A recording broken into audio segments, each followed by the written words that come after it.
Are you confused about which employer-sponsored visa is right for you?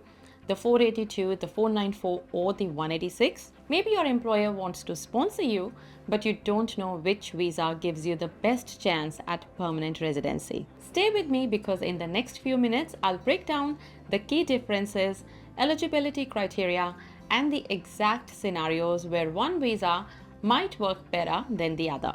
My name is Suman Dua. I'm a registered migration agent at Nationwide Migration and Education.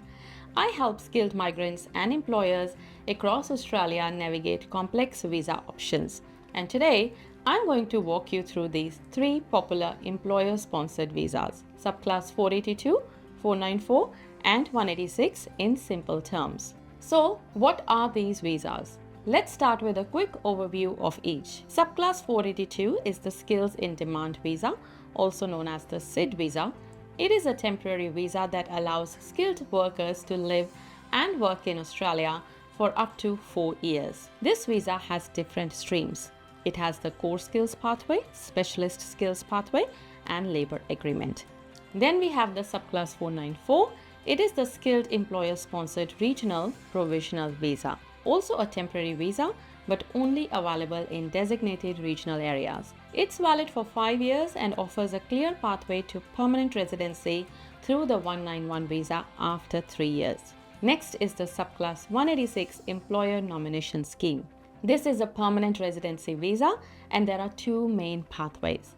The first one is the direct entry stream for those who have not held a 482 or 457 visa. The next one is the temporary residence transition stream for those who have worked in the nominated occupation on a 457 or 482 for at least 2 out of the last 3 years. Now let's look at the sponsorship and nomination differences. 482 and 494 visas.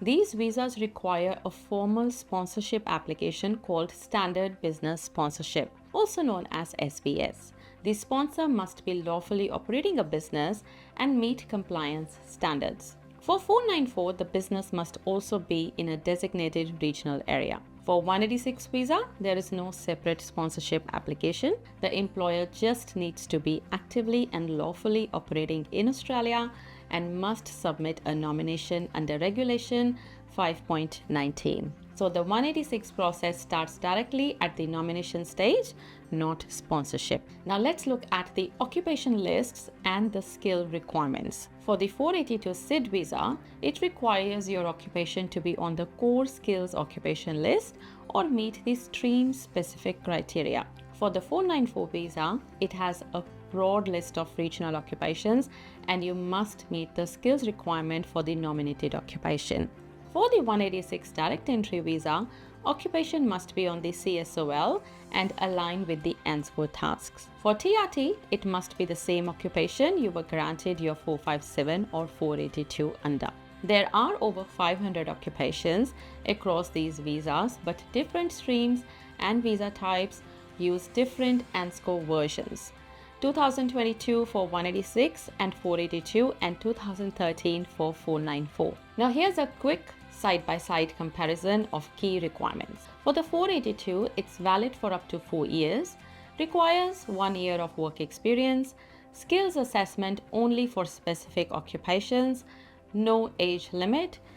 English requirement is at time of decision and can be met by holding a passport from the UK, US, Canada, New Zealand or Ireland, or by satisfying an exemption under the legislative instrument 24/099. Now for the 494, it is valid for 5 years. It requires 3 years of full-time work experience. It requires mandatory skills assessment unless exempt, and you must be under 45. English must be shown at time of application with no exemptions under the Standard Business Sponsorship stream, and it requires RCB approval. The regional certifying body must confirm that the salary and position meet local standards. Now for the 186 TRT stream, it is a permanent visa.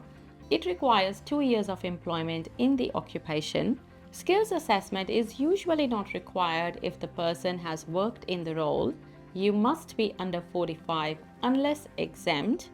and competent English is required at time of application. So when should someone choose a 494 instead of a 482? If you are working in a regional area and your occupation is not on the core skills list but available for 494, this is a great pathway. The 494 visa offers a more direct and guaranteed route to permanent residency through the 191 visa after 3 years, and the employer doesn't need to sponsor you again. Medicare access is also available on the 494, which is a huge bonus for many families. On the other hand, if you are located in a metropolitan areas or not eligible under regional definitions, the 482 might be your only option. And if you have already completed 2 years on your 482, then the 186 TRT stream is the pathway to permanent residency. Now for both 482 and 494, there are 3 key steps. The first one is the sponsorship application, which is only for the 482 and 494, not for the 186. Then is the nomination application, then the visa application. For the 494 and RCB, which is the regional certifying body, must also assess and certify the salary and position as part of the nomination. This is not required for 482 or 186. At Nationwide Migration and Education, our team of highly experienced migration professionals have helped hundreds of clients from small businesses to complex individual cases successfully navigate the 482, 494 and 186 visa pathways. Whether you are unsure about which visa is right for you or you are dealing with a tricky eligibility issue, we can help. Jump on our website to book a consultation or give us a call to speak with our team. If you found this video helpful, make sure to like, subscribe and drop a comment below if you have a question. Thanks for watching, and I'll see you in the next video. If you have any questions in regards to Australian migration, please get in touch with us. You can visit our website nationwidemigration.com.au and book a consultation online.